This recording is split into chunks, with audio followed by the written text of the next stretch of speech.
پہلی میلاد آپ کے نور کا وجود کیا ہے، دوسری میلاد انبیاء کرام کی پشت میں آپ کا جلوہ لگنا، تیسری میلاد اس خاکدانی گیتی پر ظاہراً بشری عبادت میں آپ کا مبعوث کیا جائے۔ تین میلادیں ہیں۔ پہلی میلاد یہ کہ اللہ تعالیٰ نے آپ کے نور کی تخلیق کی، اور اس وقت نور کی تخلیق کی جب کائنات کی کوئی چیز بنائی نہیں، رب کے سوا کچھ تھا ہی نہیں۔ اللہ تعالیٰ نے اپنی قدرت کاملہ سے بغیر کسی مادے کے، بغیر کسی مٹیریل کے، بغیر کسی سابقہ مثال کے، اپنی محض قدرت سے اللہ تعالیٰ نے اپنے نبی کے نور کو وجود بخشا۔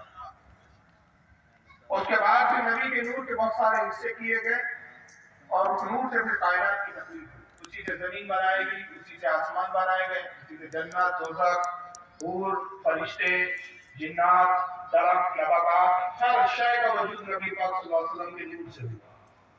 تمام کائنات کی اصل مصطفیٰ صلی اللہ علیہ وسلم کا نور۔